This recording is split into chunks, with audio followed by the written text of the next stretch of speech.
C'est bon, Emmanuel, je peux démarrer? Si quelqu'un peut tester en même temps, voir si le flux est bon, qu'il y ait le son, qu'il y ait l'image. Ouais, c'est bon. Voilà. Bien, écoutez, bonsoir à toutes et à tous. Bienvenue donc, pour la séance du conseil municipal du 4 décembre. Je vais commencer par faire l'appel des présents et des représentés.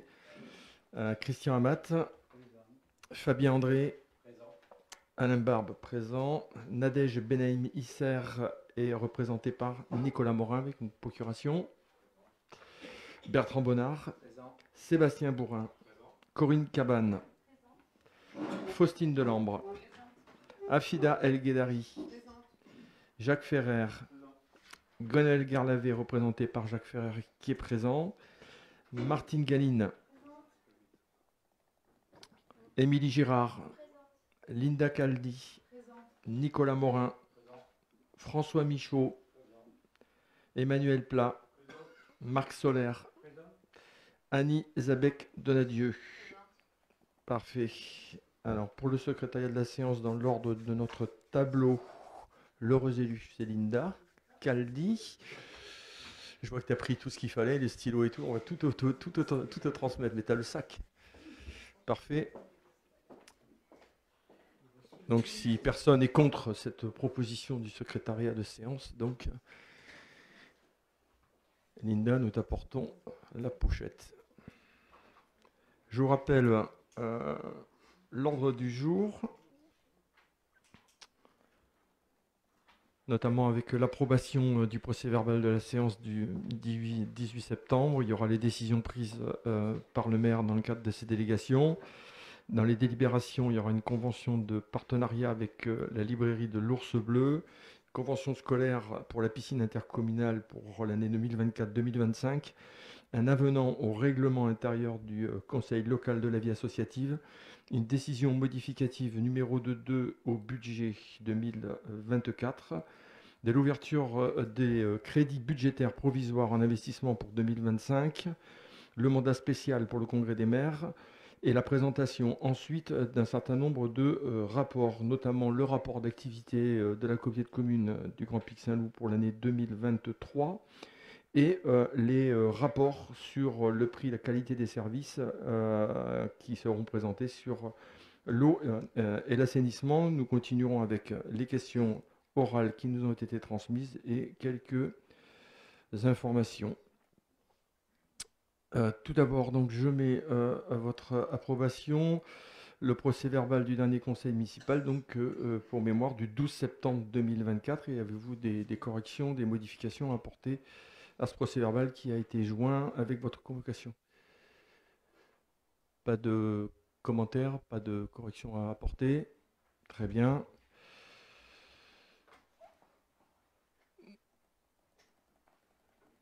Donc je mets au vote, pas de vote contre. Si, 4 votes contre.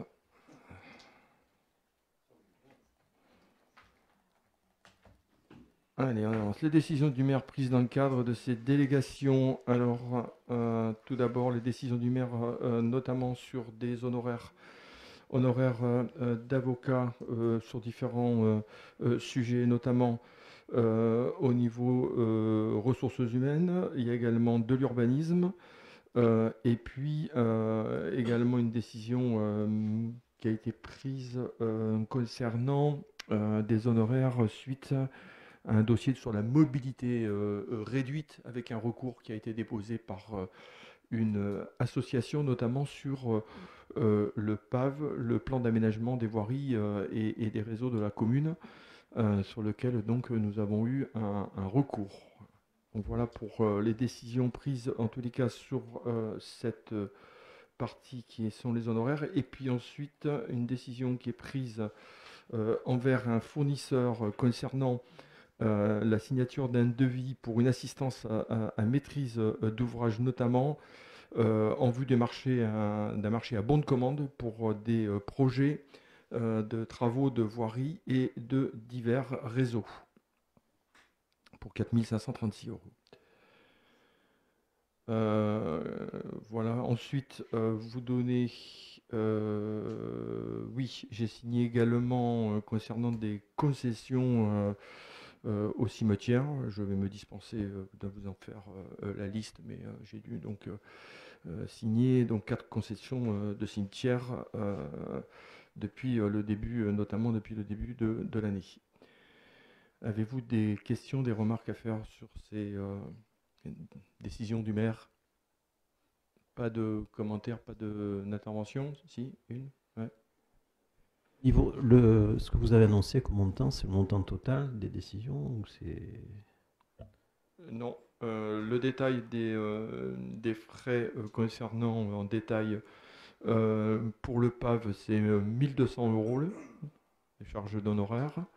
Et ensuite, en ce qui concerne les dossiers RH, c'est 4 et 3, 7, 7 et 3, 10, un peu plus de 1000, à peu près 1100 euros cumulés, 3 dossiers. Et puis un dossier d'urbanisme pour 360 euros. Et ensuite, le chiffre que j'ai annoncé, les 4536 euros, c'est vis-à-vis du fournisseur sur la signature du marché à bon de commande pour les travaux de voirie. D'accord.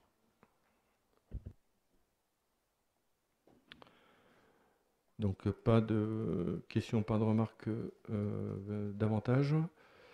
Ensuite, en concernant l'information sur les décisions d'intention d'aliéner, donc quelques transactions, notamment sur la commune, bien souvent des ventes de biens, de maisons, rien de très particulier, puis quelques terres agricoles aussi qui ont été aussi mis à la vente.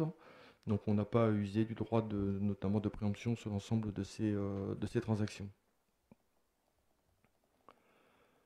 État civil, depuis le 1er janvier, on a refait un point, donc on est à 14 naissances, malheureusement 28 décès, 16 sur la commune, plus 12 en dehors de la commune et 6 mariages. C'est un peu plus réjouissant.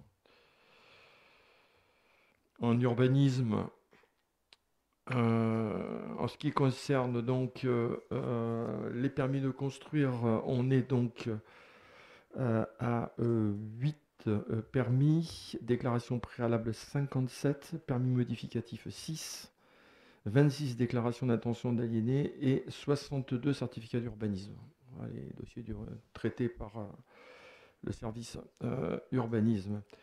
Voilà, donc je vous propose de prendre acte donc de cette communication que je viens de vous transmettre.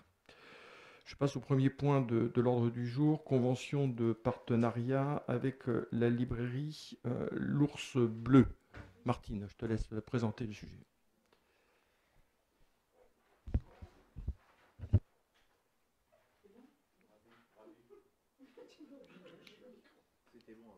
Non, c'est pas allumé. Ah oui. Là, c'est bon.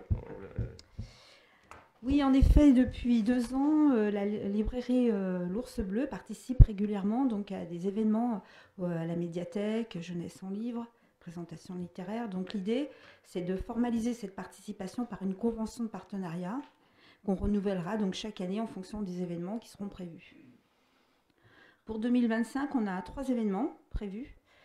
Une présentation littéraire le 11 mars, une rencontre d'auteurs de fiction pour adultes le 29 mars, et puis donc Jeunesse en livre, l'événement qui se déroule sur une journée le samedi donc 27 septembre. Donc les auteurs qui vont être invités lors des rencontres d'auteurs, en principe on va essayer de travailler avec des auteurs qui résident à proximité, donc il n'est pas prévu de frais d'hébergement ni de frais de déplacement. Il y aura les frais de repas, notamment pour apparemment le samedi 29 mars, voilà, pour la rencontre, qui seront donc répartis pour moitié entre la médiathèque et la librairie, prennent en charge à moitié. Donc la librairie elle aura la possibilité de vendre les livres proposés lors de la présentation littéraire. La rencontre avec les auteurs donc, sera suivie d'une séance de dédicace et la librairie donc, mettra en vente les romans des auteurs. La médiathèque ainsi que la librairie utiliseront chacun des canaux de communication, donc les sites web, réseaux sociaux, affichage, distribution de flyers, pour annoncer les événements. Et pour l'événement Jeunesse en livre, donc la librairie L'Ours Bleu présentera une sélection de livres en relation avec la thématique de l'événement. Donc là, c'est pour ça qu'on a mis en place cette convention. Vous avez eu un exemplaire. Donc voilà, ça reprend les principaux, voilà, tout ce que je viens de vous dire, c'est ce qui est repris dans la convention. Donc je propose d'approuver cette convention. Très bien, on va ouvrir les questions si. Ouais, est-ce qu'il y a des questions? S'il y en a, oui, Corinne.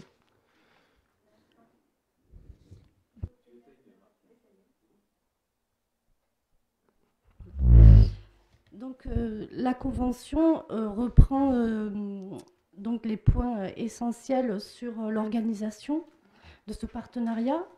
Du coup, il manque la durée en fait du partenariat. En fait, vous avez parlé d'une année par an. Il faudrait peut-être rajouter du 1er janvier 2025 au 31 décembre. Et du coup, avec tacite reconduction, vous referez une autre convention pour déterminer les activités. Alors, j'ai la convention. Tout en haut, il y a marqué 2025, ouais. Convention 2025. Donc, on en fera une tous les ans. Oui, c'est une convention pour 2025. Hein. Voilà. Donc, on vous demande de. C'est marqué en haut.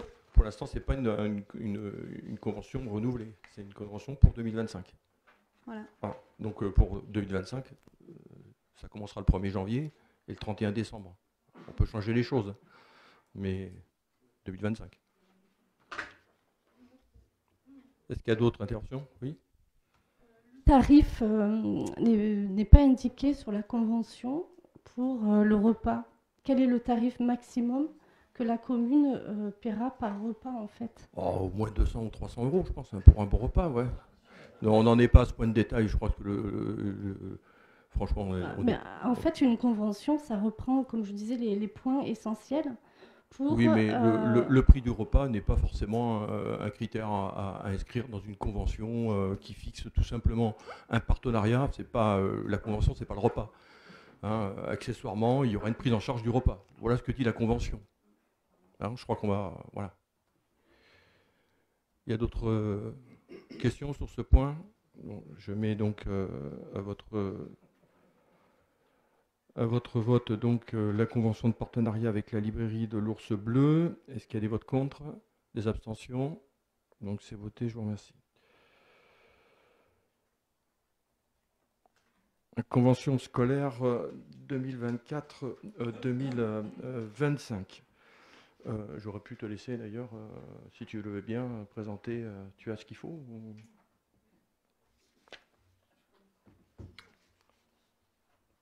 Alors, on est tous bien évidemment bien habitués maintenant à cette convention scolaire 2024 et 2025 hein, qui fixe les conditions d'accès à la piscine intercommunale. Et donc, chaque année, cette convention fixe les créneaux donc, d'utilisation de la piscine pour leur accueil. Un rappel sur les classes qui sont concernées, notamment les CP et CE1. La participation dans cette convention est de 123,15 € par classe. L'établissement, comme vous le savez, la piscine intercommunale doit subir des travaux importants de structure qui va engendrer donc la fermeture hein, de la piscine du 21 décembre au 27 avril. Donc là, on a une période de grosses perturbations, notamment y compris hein, pour accueillir les scolaires donc, sur cet exercice. C'est une convention donc, qui se signe avec l'inspection académique, hein, donc, qui sera représentée évidemment par l'inspecteur d'académie, et puis bien évidemment l'exploitant hein, auprès de son directeur et la commune d'Ematel. Donc c'est une convention tripartie hein, qui fixe bien évidemment l'ensemble des conditions donc, pour accès à la piscine. Il Il existe bien évidemment des articles, je ne vais pas vous les donner en détail, mais bien évidemment qui définissent la durée de la convention, notamment celle-ci donc reprend du 23 septembre 2024 au 26 juin 2025. En article 2, bien évidemment, on définit les horaires, le calendrier, les obligations bien évidemment des parties. Les conditions financières, donc notamment le montant dont la commune s'acquitte auprès de l'exploitant, qui est de 123,15 € pour chaque groupe ou classe, puisque ça peut être des mix de classes, occupant donc le créneau selon le planning qui a été préétabli. Voilà, donc c'est une convention tout à fait classique pour laquelle nous avons déjà évidemment l'habitude de... voilà, je crois qu'il n'y a rien de nouveau. Faustine, peut-être non.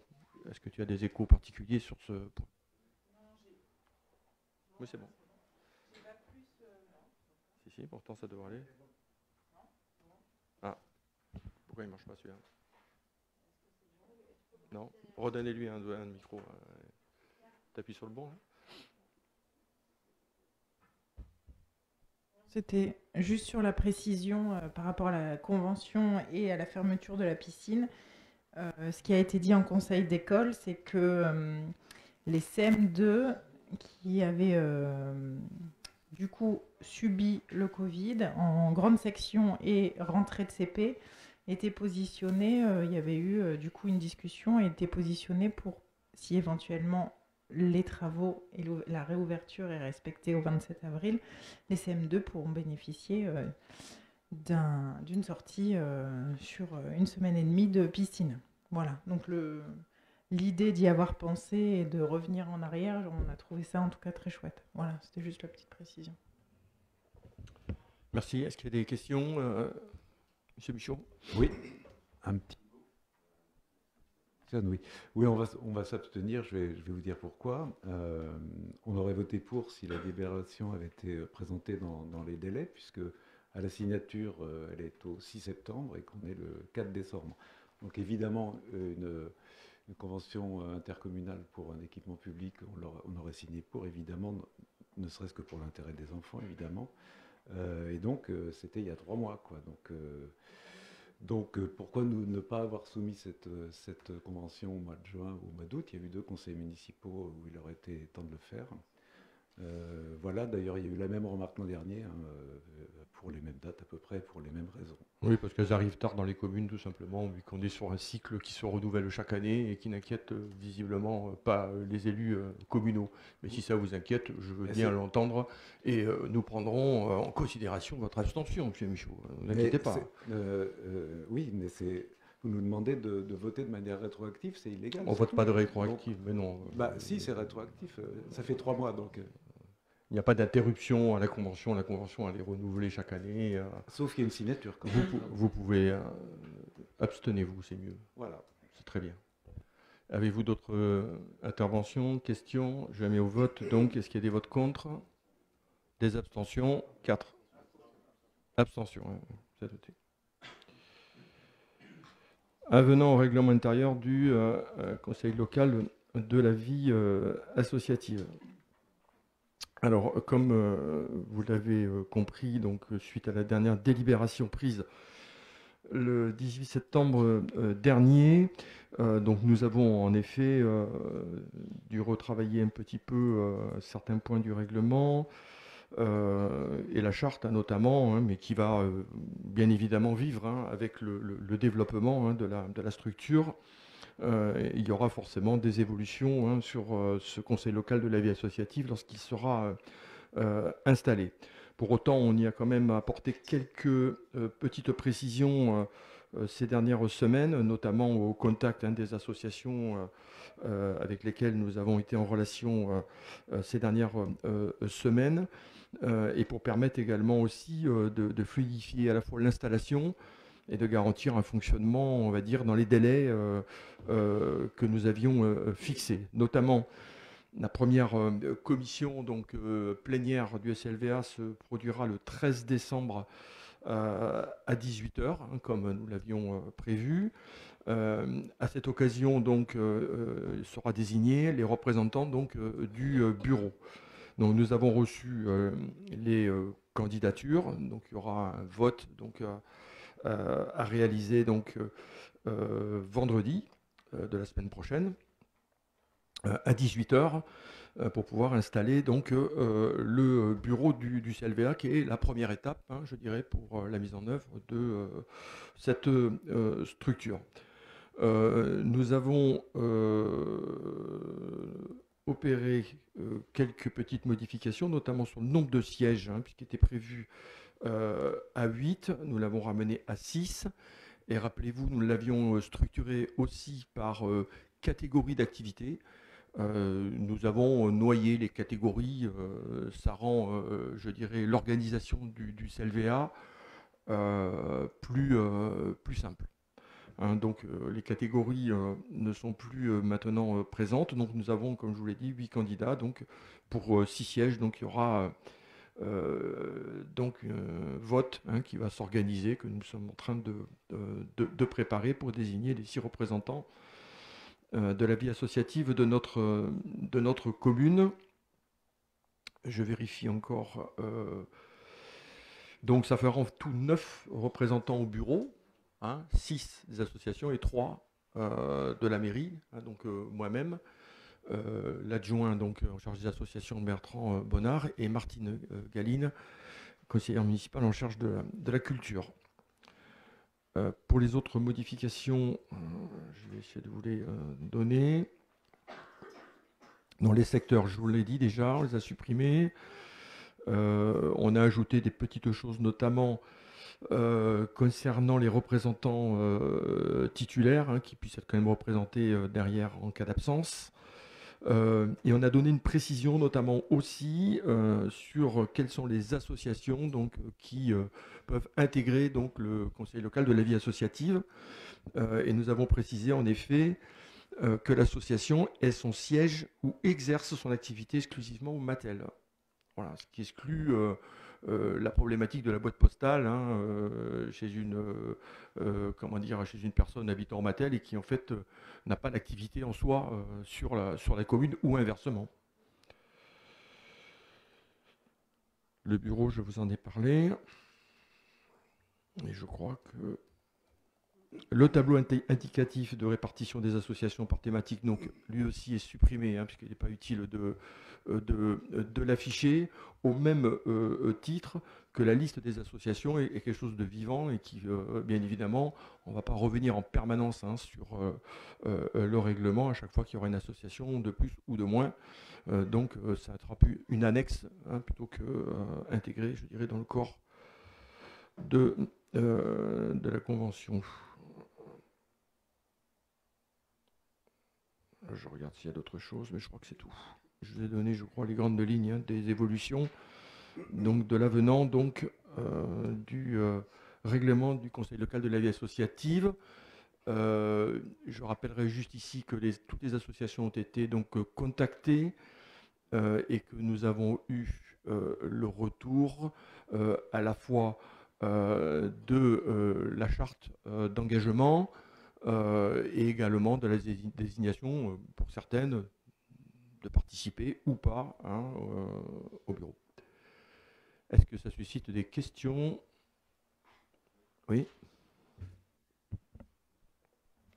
Oui. Donc vous nous avez dit que, on a compris que de 12 membres, vous êtes passé à 9. C'est ça? Oui. Oui. Et quelles sont les raisons de cette baisse de Alors, pour tout, on est parti sur un chiffre au départ, il en fallait un, donc on en a imaginé un, parce qu'on avait travaillé par silo et qu'on avait travaillé en effet par thématique. Lorsqu'on fond l'ensemble des thématiques, on n'est pas obligé en effet d'être sur un nombre de 9. On sait les contraintes que ça peut représenter. Le tissu associatif, le but, c'est pas d'alourdir, je dirais, le fonctionnement des associations, c'est déjà leur charge de travail. Donc, c'est pour ça qu'on a réduit à 6. Et semble-t-il, au regard des candidatures que nous avons reçues, nous en avons reçu 8, ça semble davantage correspondre. Oui. Ok. Techniquement, vous l'avez un peu expliqué, enfin, vous avez simplement dit que vendredi prochain, il y aura un vote, c'est ça? Tout à fait. Ouais, c'est tout. Ça sera secret, ça sera... Alors, il y aura oui, ça va être un vote à bulletin secret, bien sûr. Il y aura la liste des candidats, hein, sans distinction, donc des 8 candidats. Et puis, il y aura la possibilité donc, de cocher les candidats souhaités. Chaque association a un droit de vote, je dirais, unique hein, par association. Ok. Pour en avoir discuté avec certaines associations, c'est vrai que ça facilite pas, ça facilite rien ce conseil local associatif.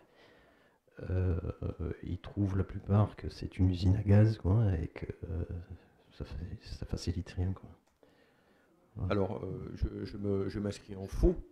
Bien évidemment, vous vous doutez bien de ma réponse. Non, ça ne sert pas à rien. Ça sert justement à organiser, à structurer et organiser la vie associative de notre village. Aujourd'hui, on a 26 associations pour une commune de 2000 habitants, avec quand même un réseau assez important, nombre d'adhérents qui gonfle d'année en année. Et nous avons besoin aujourd'hui d'avoir des interlocuteurs pour savoir quels sont les moyens nécessaires qui sont à mettre en œuvre pour la municipalité pour répondre à ce besoin associatif. Aujourd'hui, le besoin associatif, il est généré par les associations aucunement en concertation avec la municipalité. Et la municipalité ne peut pas être en permanence la variable d'ajustement des besoins associatifs. Ça, c'est une première raison. La deuxième, aujourd'hui, et vous le savez, on aura l'occasion d'en parler, puisque vous en avez fait une question orale, notamment, dont je vous donnerai les explications en fin de séance, mais vous mettez aussi l'accent, et vous le savez très bien, sur la problématique des locaux, sur la problématique des planifications, de la mise à disposition du matériel, des agents techniques. Moi, je ne peux pas entendre ici que ça ne sert à rien. Et en tous les cas, cette décision, elle est prise par le groupe majoritaire, et elle sera très utile. En tous les cas, c'est une instance qui se veut de dialogue, qui se veut de discussion et de construction. Ce n'est pas travailler contre le réseau associatif, mais au contraire, c'est pour l'associer à l'ensemble des décisions que nous prendrons avec les élus municipaux. Ok. D'accord. Oui. Bien. Observation sur cette modification. Je vous propose donc de voter sur la modification donc, du règlement. Est-ce qu'il y a des votes contre? 4. Des abstentions? C'est voté, je vous remercie.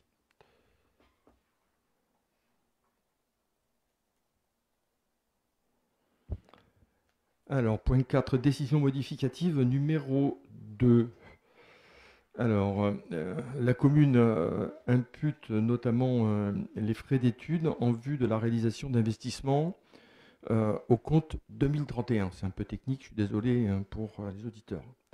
Lorsque ces frais sont suivis de travaux, la commune doit les transférer vers un compte d'immobilisation qui s'appelle le compte 23.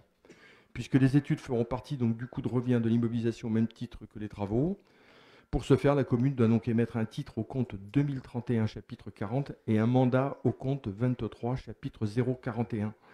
Et tout simplement pour pouvoir être éligible au fonds de compensation de la TVA, au FCTVA, qui permet de rentrer un petit peu de recettes pour la commune. Il s'agit notamment des frais d'études concernant l'opération de rénovation énergétique de l'école primaire qui se sont produits en l'année 2021. Voilà, donc il y a trois frais d'études avec la société ACO, 3240 plus 360 euros plus 960 euros, voilà, qui sont concernés donc, par cette opération qui bien évidemment a été concertée avec le Trésor public, notre trésorier général. Question ?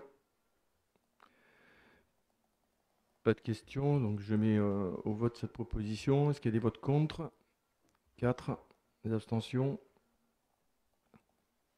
C'est voté, je vous remercie.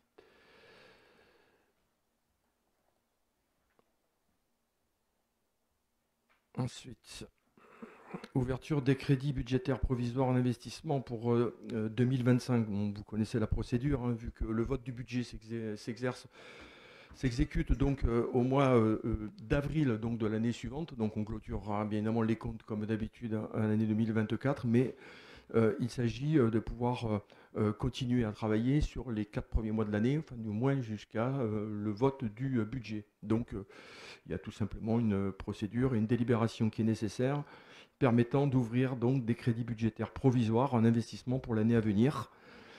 Et donc c'est ce qui vous est proposé ce soir, avec notamment, je crois que je dois avoir quelques montants.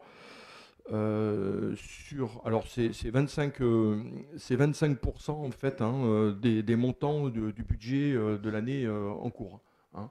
Donc notamment sur emprunt et dette, eh bien, on a un montant de budget de 109 903,17 €. Donc le crédit provisoire 2025 doit être donc à la limite d'un quart des produits des crédits votés à l'année N-1, donc ça sera 27 475,19 € pour permettre donc de travailler sur les premiers mois de l'année. Il en est de même sur le compte 20 immobilisation incorporelle, montant du budget 181 595,60 €. Donc là, on ouvre un crédit provisoire de 45 398,90 €.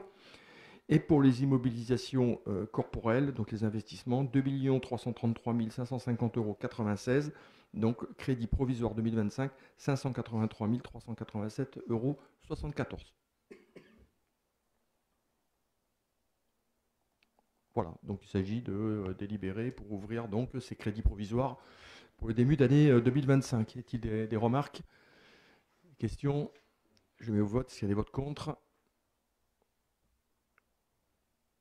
Des abstentions?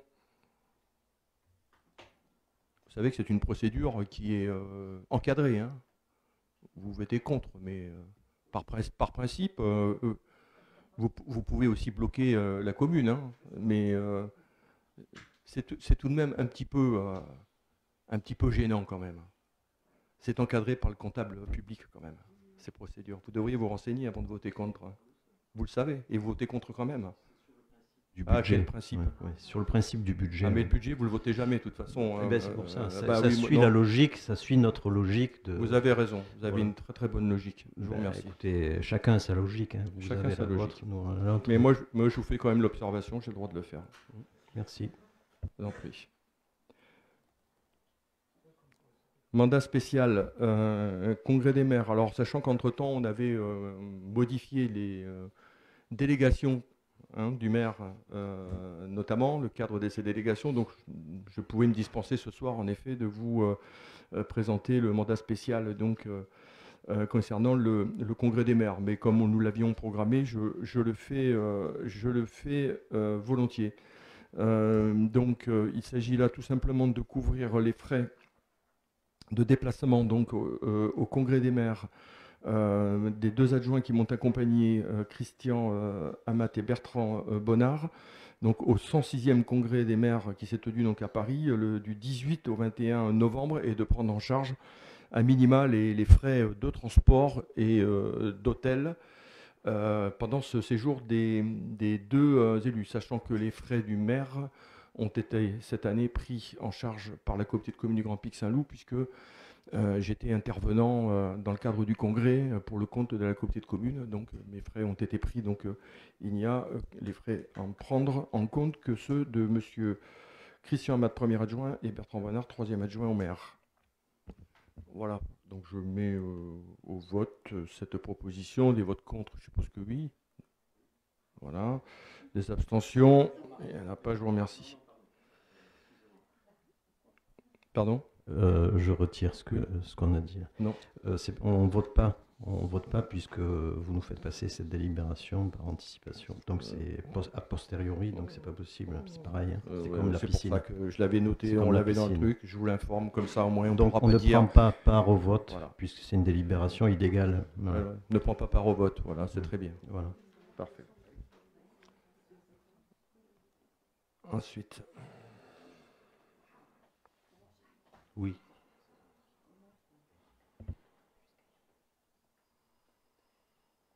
Alors, j'arrive un peu dans les rapports. Je vais essayer de faire les choses la plus... vous avez reçu ces différents rapports concernant à la fois l'avis de notre intercommunalité. Donc, je vais vous parler du premier rapport qui est le rapport de la communauté de communes du Grand Pic Saint-Loup. Ça veut bien s'ouvrir, parce qu'il est un peu lourd le rapport. Ça, il m'a planté. Ah non, c'est bon.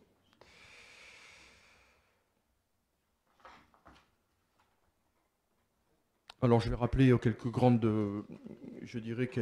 actions menées par notre territoire communautaire pendant l'année de 2023. Dans ce sommaire, donc, on parle notamment de l'ensemble des fonctions de support de notre intercommunalité, avec notamment tout ce qui concerne les finances et ressources humaines, le juridique, les mutualisations, les communications informatiques, l'environnement avec la gestion des déchets, l'eau, l'assainissement, l'équipement de voirie, transition écologique, l'aménagement de l'espace avec protection et valorisation du territoire, la planification et urbanisme, l'énergie, le climat, la mobilité, l'attractivité du territoire avec le développement économique, et puis pour finir la vie locale avec la petite enfance, l'enfance, la jeunesse, l'action sociale, la culture, l'événementiel, les activités de pleine nature et le sport. Alors, vous voyez qu'on a de quoi faire. Vous rappelez peut-être que notre territoire n'a pas changé en taille, est toujours de 57 000 hectares. On est 9%, on représente 9% du département de l'Hérault. Un peu plus de 50 000 habitants, 36 communes. En termes d'habitat, c'est 23 271 logements, dont 75% sont des logements de propriétaires, 1% par an de croissance démographique. Il existe sur le territoire un guichet Rénov Occitanie et un programme local de l'habitat. En économie, c'est 12 300 emplois. Il faut savoir que 83% des habitants sont des actifs. Il y a 13 parcs d'activité économique sur le territoire. 96% sont des entreprises, sont des très petites entreprises, des TPE. 800 entreprises créées chaque année au Grand Pic Saint-Loup. On ne s'en rend peut-être pas compte, mais il se crée quand même 800 entreprises. 24% de terres agricoles sur notre territoire, dont 30% des terres viticoles. Et nous sommes engagés dans un programme de fonds européens, notamment LEADER. En environnement, 70% des terres sont inventoriées en zone naturelle ou d'intérêt écologique, ce qui représente quand même pas mal, 70%. 4 sites Natura 2000, 55% du territoire. Un site classé au patrimoine mondial de l'UNESCO, un site classé au monument historique, 6 communes inscrites dans le périmètre Grand Site de France Gorge de l'Hérault. Nous sommes membres du réseau international des paysages viticoles, vignobles et découvertes, partenaire d'initiative Montpellier Pic Saint-Loup, et nous participons au prix de la très petite entreprise. Nous avons un label écomobilité et nous avons reçu le trophée territoire engagé pour la nature. La mobilité, c'est un sujet intéressant. 60% des ménages ont 2 voitures. C'est pour ça que nos parkings sont encombrés et qu'on ne peut pas se garer. 68% travaillent à l'extérieur du territoire. C'est pour ça que les routes sont encombrées. Contre, il y a 111 places de covoiturage qui existent sur le territoire. Une station d'autopartage, 7 bornes électriques, 130 arrêts du réseau POUS, qui est un réseau d'autostop, 7 lignes de bus régulières, et nous sommes engagés dans une démarche d'expérimentation des véhicules dits intermédiaires dans le cadre extrême du défi lancé par l'ADEME.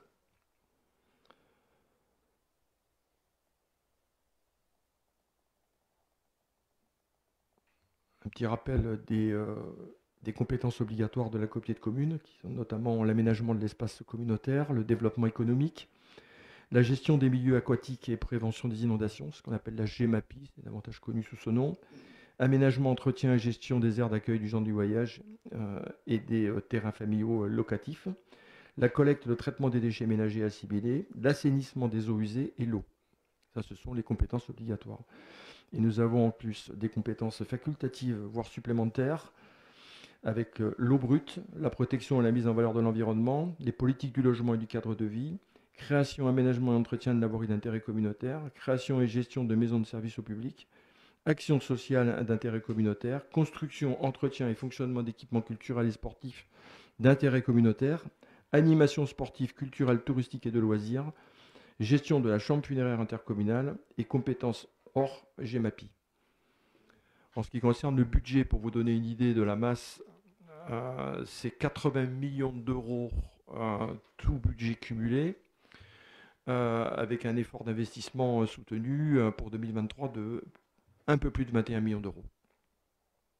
Pour 100 euros dépensés, il y a 16 euros pour le développement économique, 22 euros pour la collecte et le traitement des déchets, 4 euros pour l'agriculture, 5 euros pour la culture, 4 euros pour la petite enfance sociale, l'action sociale, 41 euros pour l'eau et l'assainissement, 2 euros pour le tourisme et 6 euros pour le sport, la jeunesse et les activités de pleine nature.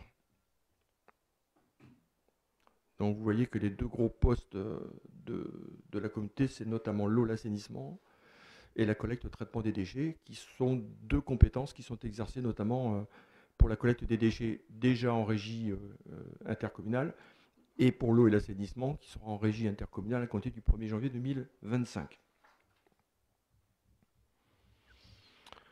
Alors vous avez dans le rapport après les différents événements qui se sont créés, notamment je viendrai volontiers sur la création de la police rurale, qui a été décidée notamment dans cet exercice de 2023, et également le plan local de l'habitat qui a été approuvé aussi en 2023. Après, il y a tout un tas de choses, notamment l'inauguration du nouveau de la salle de spectacle et puis des animations un peu diverses et variées sur le territoire. Vous les avez dans le rapport. Je ne vais pas ici en reprendre le détail.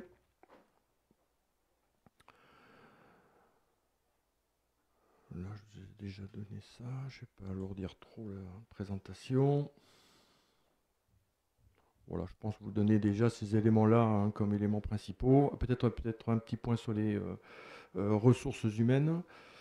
Au 31 décembre 2023, la communauté de communes Grand Pissau comptait donc 221 agents, donc 200 agents permanents, 75 femmes, 146 hommes pour une répartition de 33,94% de femmes et de 66,6% d'hommes. Ce qui n'est pas étonnant au regard des activités importantes des services techniques, notamment les services des déchets, qui quand même représentent une masse salariale d'hommes assez importante. Par filière, filière administrative, c'est 29,86%, filière technique, 59,74%, filière animation, 2,71%, filière culture, 1,80%, filière sociale, 1,36%, filière sécurité, 0,90%, et contrat de droit privé, 3,62%. Titulaire et stagiaire, ça représente 72,85%, les contractuels pour 17,65%, les saisonniers 7,69%, et les apprentis 1,89%.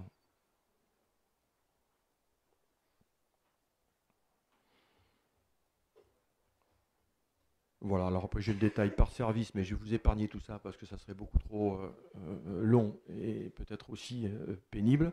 Donc vous avez le rapport, donc si vous avez des questions, je veux bien y répondre. Sinon, je vous propose de prendre acte de la présentation donc, de ce rapport d'activité 2023 de la communauté de communes du Grand Pic Saint-Loup. Des questions? Commentaires? Rien? Parfait.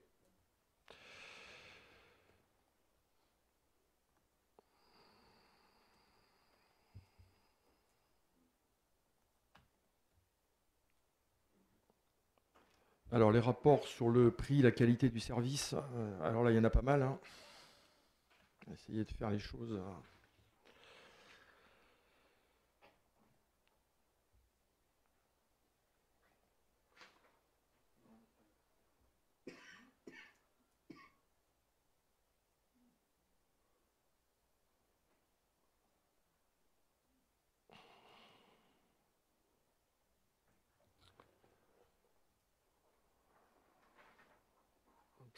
Alors le premier rapport que j'ai là sous les yeux, c'est le rapport du prix de la qualité du service au public pour l'assainissement non collectif. Comme vous savez, on a encore dans l'ensemble de nos communes un certain nombre de parcelles qui ne sont pas encore reliées à l'assainissement collectif. Et c'est en effet la communauté de communes donc, qui est chargée donc, de gérer ce service qu'on appelle plus communément le SPANC. Exactement.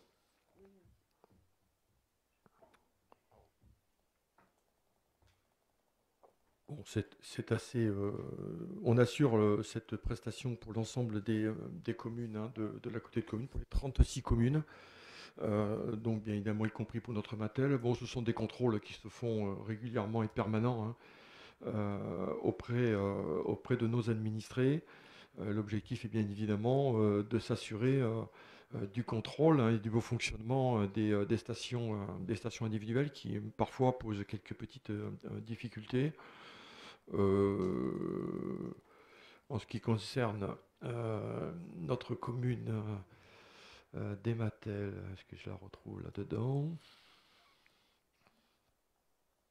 Les Matel, voilà, donc on est, je retrouve le chiffre, 160, voilà, il y a 160 habitants, hein, sur les 2000 trucs, il y a 160 habitants donc, qui sont concernés par ce dossier. Bon, c'est assez faible par rapport à certaines communes, on en a quand même assez peu, et on avait commencé déjà très tôt, hein, la réhabilitation, hein, des stations individuelles, donc il n'y a pas à signaler de problèmes particuliers, c'est sous contrôle, ça se passe plutôt très bien. Donc j'ai pas, je dirais ce soir, grand-chose à vous dire sur ce dossier-là.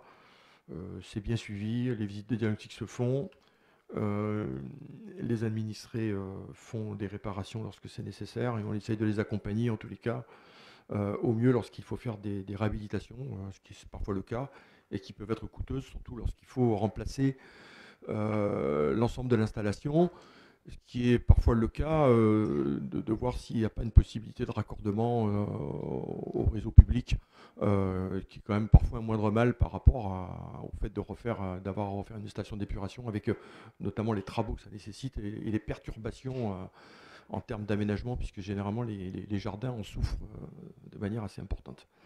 Voilà ce que je pouvais vous dire. Si vous avez des questions sur ce premier rapport, c'est bon pour tout le monde. Ensuite,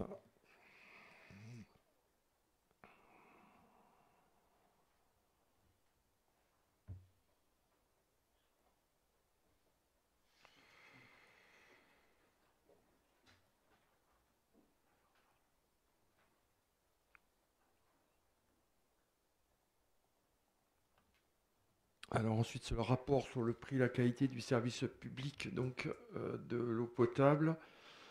On est toujours sur les exercices de 2023, on a toujours un décalage, bien évidemment.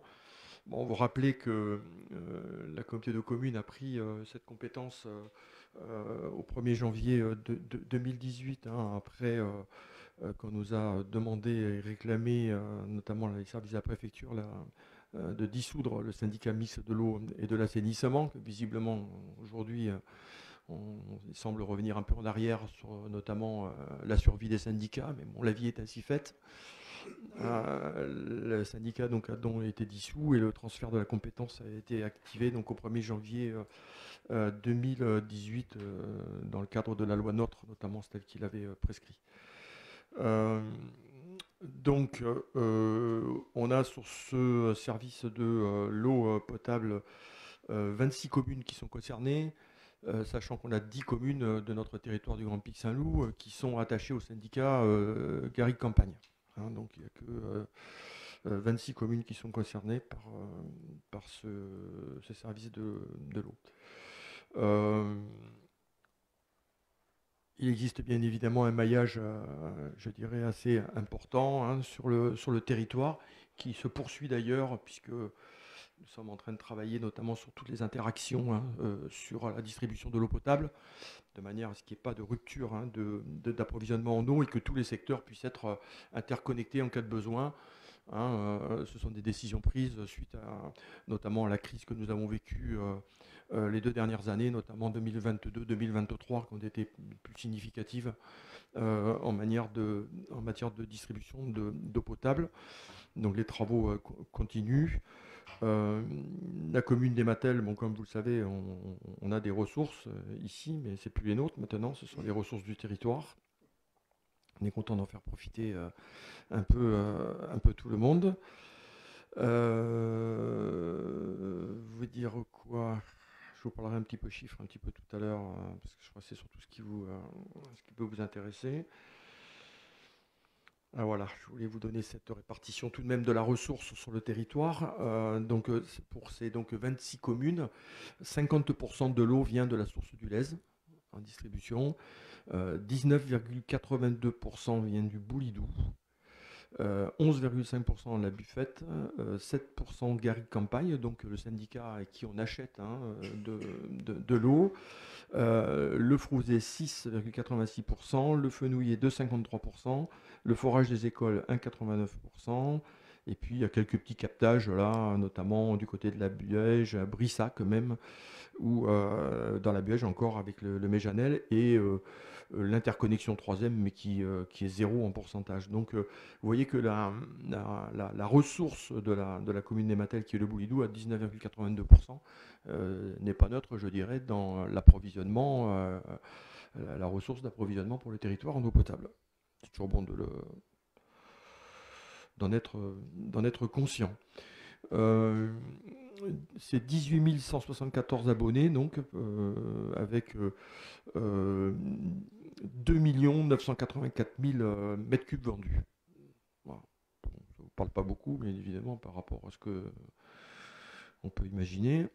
Ce sont des volumes quand même assez importants. Alors, justement, en parlant des volumes, il est à noter sur ce rapport une baisse de la consommation de l'eau déjà, donc qui a été constatée déjà sur ce rapport 2023, et selon les éléments déjà observés, on voit que cette courbe continue de baisser. Donc c'est plutôt globalement, on a donc des meilleurs résultats aujourd'hui sur la consommation globale de l'eau, ce qui est plutôt une bonne nouvelle.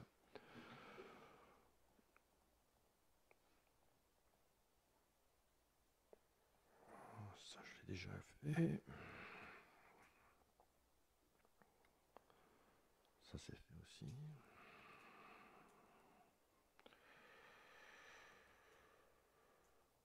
Voilà, bon, vous avez le rapport, il est assez complet. Si je vous en donne trop de détails, on pourrait vraiment y passer beaucoup de temps.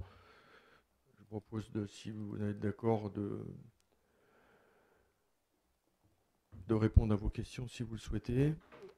Ça, j'ai prévu une petite slide finale un peu pour peut-être synthétiser un petit peu l'ensemble de ces rapports. C'est quand même un peu lourd à présenter comme ça à l'oral et difficile d'en retenir un truc. On les joindra notamment, vous les avez déjà reçus, mais ils sont joints au procès-verbal, et ils seront aussi accessibles sur le site de la mairie, de manière à ce que les administrés puissent bien évidemment y avoir contact. Je vais essayer de vous donner quelques perspectives plutôt budgétaires un peu globales.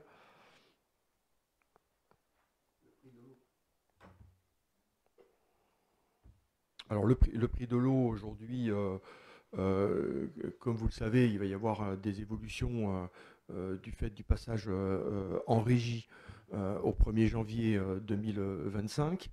Donc la communauté de communes est chargée donc, de la préparation de cette bascule et donc à la lecture des rapports RPQS que nous avons reçus. Nous nous sommes sérieusement inquiétés d'un déficit donc, qui a été présenté dans le cadre de ces RPQS par les délégataires, avec notamment un déficit d'1 million d'euros sur des budgets de l'ordre de 6 millions d'euros de dépenses. Donc, c'est un peu inquiété tout de même. Bien évidemment, cette décision de la régie tombe, je dirais, à point nommé. Elle va nous permettre de reprendre un peu notre destin sur la gestion de cette ressource qui est extrêmement précieuse et importante pour le territoire. Et on se rend compte que ces résultats, en tous les cas, qui ont été affichés par les rapports des délégataires, montrent un déficit déjà en 2021, de 535 000 euros, un déficit en 2022, 399 000 euros, déficit 2023, 1 110 000 euros. Donc, bon, je crois que là, on voit bien quand même qu'il y a quand même un souci et que les délégataires subissent, je dirais, et ont subi particulièrement en 2023. Le 2023 s'explique, je dirais, notamment par les coûts de fluides qui ont été notamment générés, parce que vous imaginez bien que tout ça, ça marche qu'avec des pompes, hein, et des pompes partout. Donc les coûts d'électricité ont été importants et malheureusement, ils n'avaient pas de tarifs bloqués. Donc ils n'ont pas pu bénéficier, je dirais, et donc ils ont malheureusement constaté des déficits assez importants. Donc des déficits autant sur l'eau potable que également sur l'eau usée, puisque la répercussion évidemment se fait également donc cumulé. 2023, on arrive à 1 271 000 euros de déficit cumulé donc entre l'eau potable et l'assainissement. Je vous parlais d'une baisse en effet, hein, des consommations, elles sont concrètes. Donc avec un nombre d'habitants légèrement en croissance, mais pas de manière importante. On est à un taux de croissance qui est un peu plus d'1%. Hein, donc c'est pas ça, je dirais, qui génère beaucoup d'activités supplémentaires. Mais on a en effet des baisses de consommation, par exemple sur le territoire de l'ex-SMEA, syndicat mixte de l'eau d'assainissement, donc des 26 communes dont je vous ai parlé. Nous avions en 2020 2 286 000 mètres cubes consommés. En 2021, 2 237 000, donc ça baisse. En 2022, 2 252 000, ça reste à peu près stable.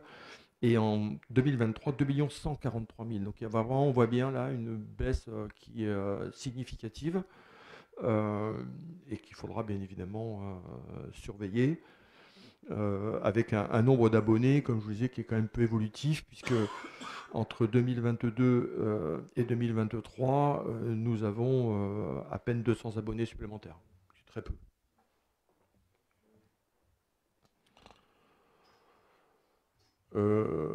En ce qui concerne le prix, nous avons actuellement une part fixe à 41,23 € et une tarification à 3 niveaux.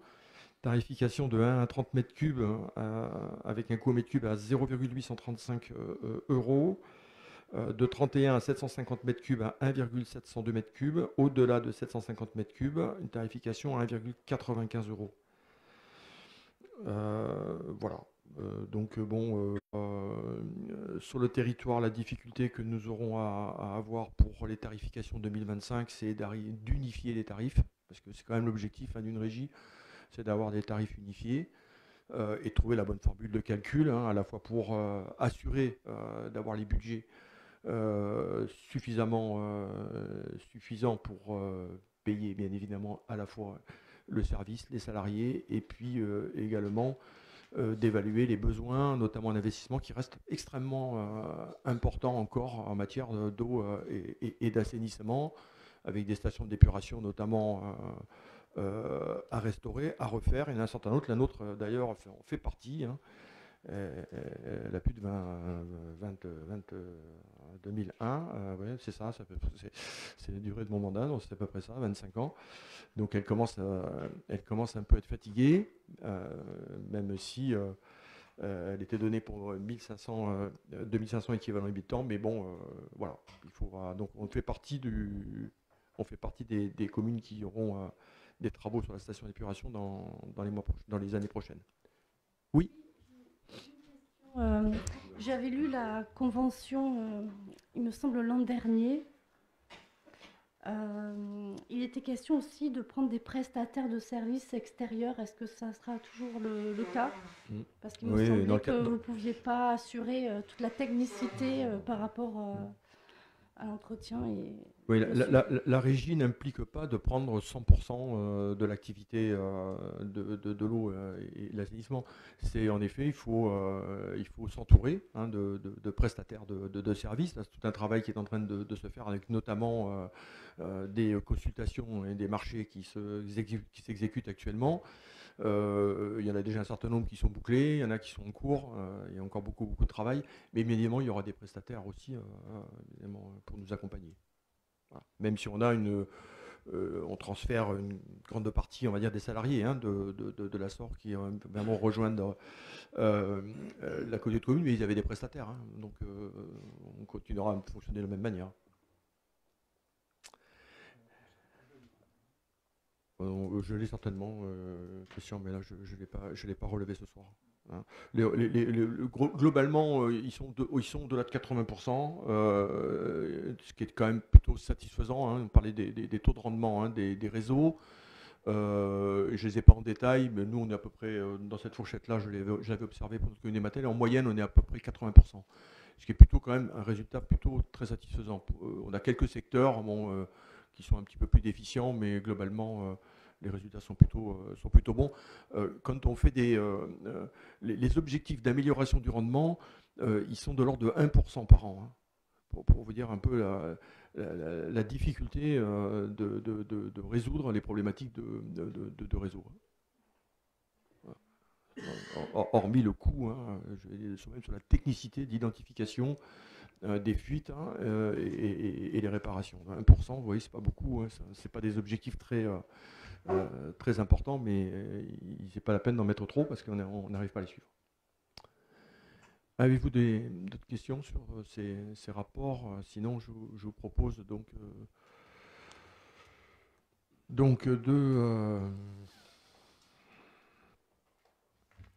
je me rappelle plus, de prendre acte. Excusez-moi, j'avais perdu la formule. Donc, de prendre acte. Alors, ensuite...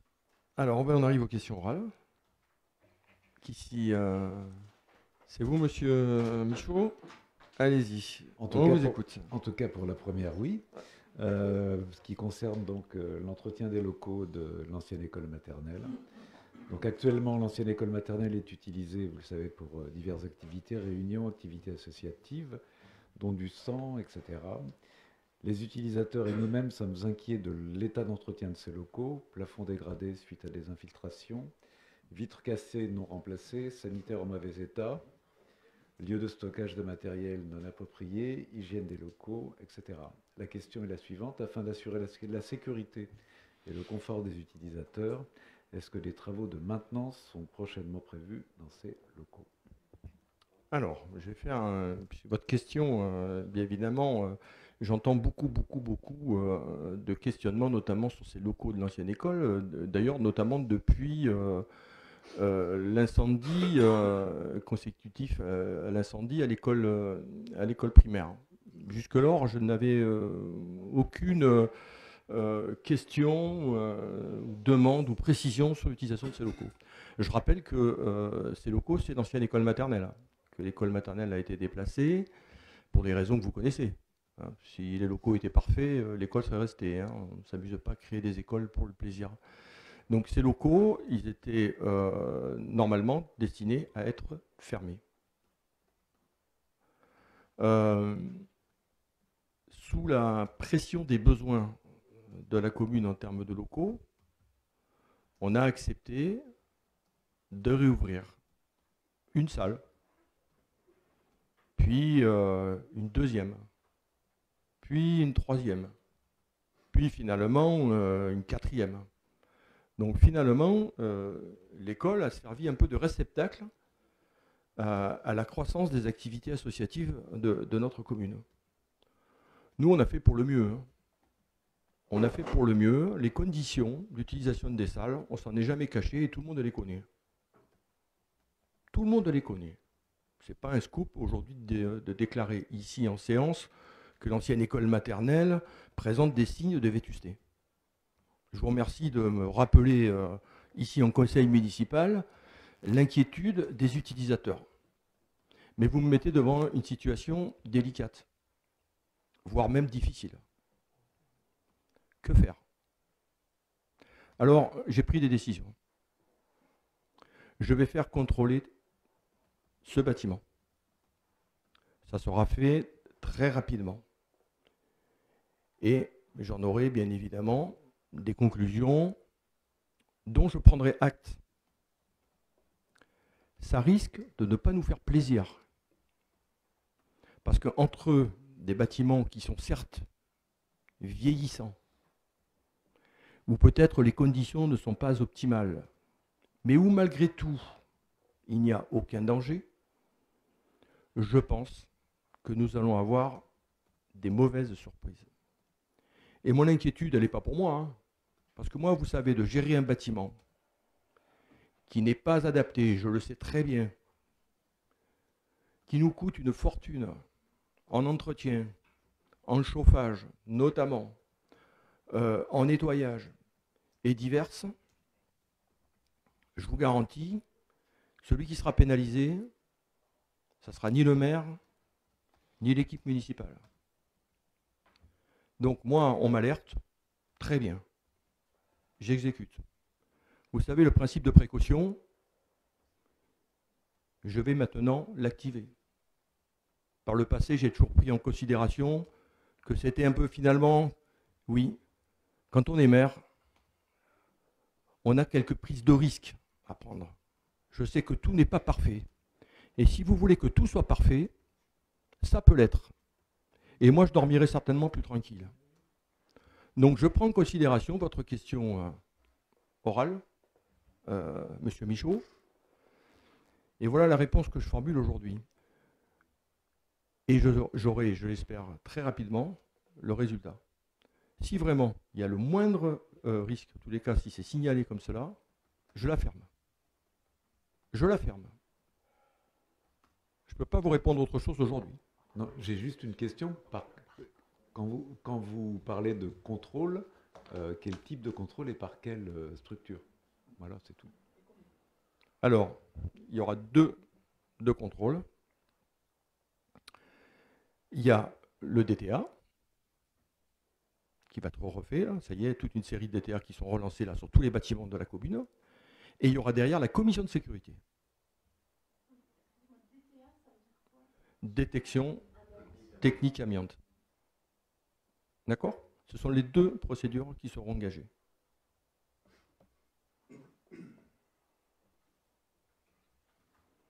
Voilà pour la première. Est-ce que vous voulez bien passer à la seconde?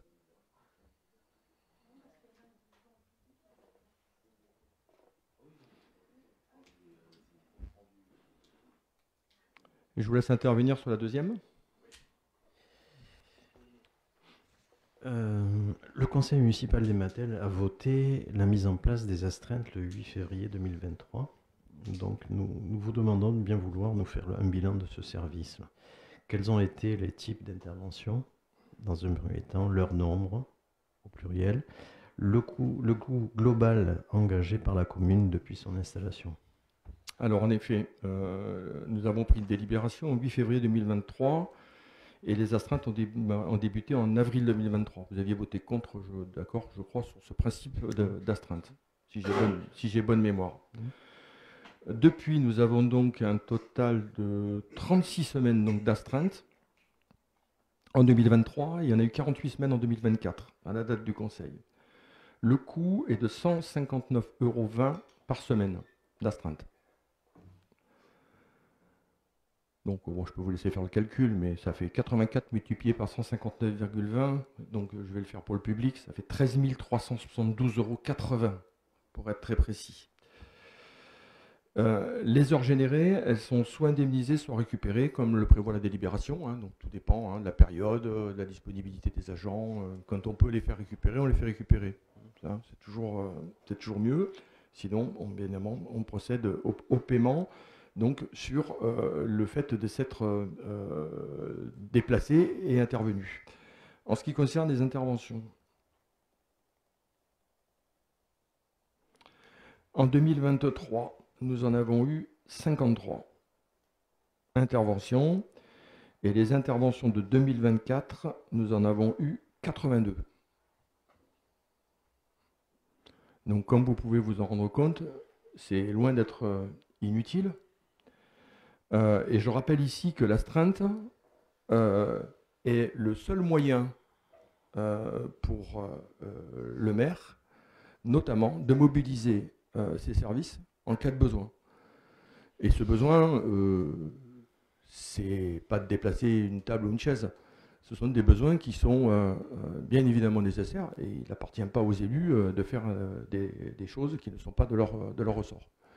Donc ça nécessite toujours notamment une compétence technique. Et puis n'oublions pas que nous recevons de manière, j'ai pas envie d'utiliser ce terme, je dirais importante, des alertes sur les risques en général. Et ça ne vous a pas échappé, mais entre cet été, le risque feu forêt, le risque inondation, le risque temps, on est tout le temps en permanence en risque maintenant. Et dans la procédure, bien évidemment, et notamment dans le plan communal de sauvegarde, on doit pouvoir joindre à tout moment aussi nos agents et on doit avoir mis en place un système d'astreinte pour pouvoir, bien évidemment, avoir des équipes sur place. On n'est pas censé avoir des agents qui habitent sur la commune des Matelles, qu'on connaît, qu'on va frapper à la porte le dimanche pour faire des interventions. Et d'ailleurs, je l'ai rappelé très récemment à l'ensemble de mes équipes qu'on ne pouvait plus utiliser les téléphones privés des agents.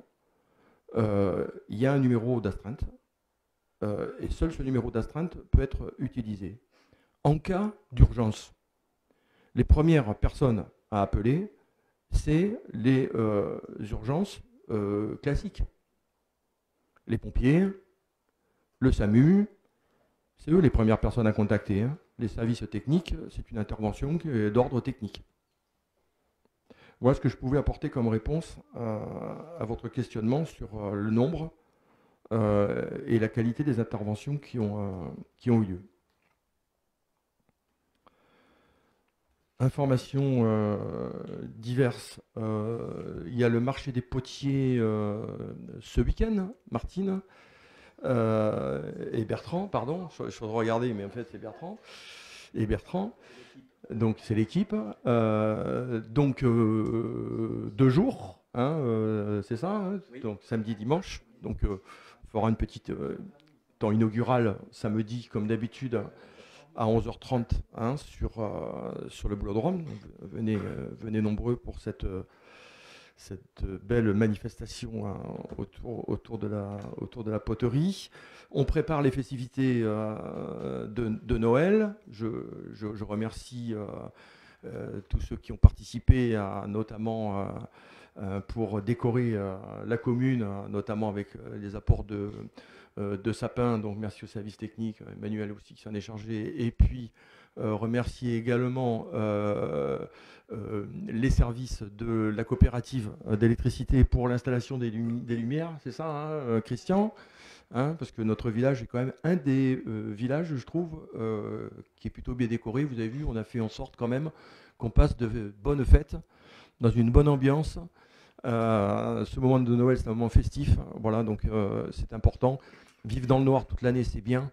On va essayer quand même de vivre un peu dans la lumière pendant ces fêtes de Noël. Je crois pas qu'il y a un vernissage vendredi. On accueille un vernissage. Voilà, tu peux en parler, Martine. Créatrice, oui, qui sera là donc vendredi. Donc il y a le vernissage, le dernier vernissage de l'année. Et puis on a le marché aux couleurs de Noël le 15 décembre avec une trentaine d'exposants qui seront là, qui va être donc jumelé avec le Noël des enfants, c'est ça, l'après-midi, avec toutes les festivités. Il y a également il y aura la pastorale. Emmanuel, vas-y, prends le relais. Il y a la pastorale qui va être là, donc avec les moutons. On va faire une déambulation avec les enfants, avec les lumignons dans le village en fin d'après-midi. Et puis à 18h à l'église, il y a donc une chorale qui sera là, Bouche en Cœur, qui va faire des chants de Noël, donc à l'église des Matelles. Voilà, donc une belle journée en perspective. Parfait. Avec pas mal d'animations la journée. Merci Martine. Alors, c'est un petit peu moins drôle, il y a une grève de la fonction publique, hein, donc jeudi, donc c'est demain, bon, qui va forcément engendrer des perturbations importantes aux écoles, sachant que nous avons des salariés qui sont aussi en grève, donc qui ne nous permet pas de pouvoir assurer ni le service de garderie, ni le service de cantine. Donc nos agents seront amenés à accompagner les enseignants. Donc les enfants peuvent aller à l'école avec le service minimum, mais il n'y aura pas de cantine ni de garderie. Donc il faut que les parents s'organisent pour amener les enfants à l'heure à l'école et venir les récupérer à midi et les ramener et les ramener. Et voilà. Désolé, c'est des perturbations pour les parents, je le sais, mais malheureusement, on a des agents, nous aussi, qui sont en grève. Si on a vu tous nos agents, on aurait pu s'organiser, mais là, sur le coup, c'est pas possible. Au regard du nombre d'agents qui sont concernés. Est-ce que vous voyez d'autres informations importantes oui, si tu veux bien. Oui, non, il ne veut pas. Donnez un micro qui marche à Faustine. Pourquoi il ne marche pas celui-là? Ah ouais. Vas-y. Ouais, ça doit être ça. Ah, oui. Merci Afida. Mais bon, c'est pas grave pour la fin. Juste en précision pour l'école, il y a le 17 décembre, il y aura le Noël organisé par le périscolaire, donc de 19h à 21h, avec petit partage avec les parents, les enfants d'un temps convivial, avec des petites surprises que les enfants sont en train de préparer. Et juste sur la journée du dimanche 15 décembre, le goûter, nous avons proposé du coup aux enseignants et enfants de la classe verte, donc les 3 classes qui vont partir à Marseille, de proposer un stand gâteau, au lieu que ce soit la mairie justement qui propose le goûter cette année, que les 3 classes puissent participer et récupérer des fonds pour leur voyage. Voilà, c'était juste la petite précision. Parfait, merci. Je compléterai en information les vœux du personnel communal qui auront lieu donc le 20 décembre à 18h30 dans les locaux de la médiathèque. Et en ce qui concerne les festivités de fin d'année, et notamment les vœux du maire sont prévus pour le samedi 11 janvier et le repas des aînés le samedi suivant, le 18. Voilà, et les colis de Noël sont préparés pour être distribués dans ce laps de temps. Voilà, je crois qu'on est arrivé au bout de la séance. Il me reste à vous remercier et puis à vous souhaiter un bon mois de décembre et puis de bonnes fêtes de Noël si je n'ai pas l'occasion de vous retrouver. Je vous remercie.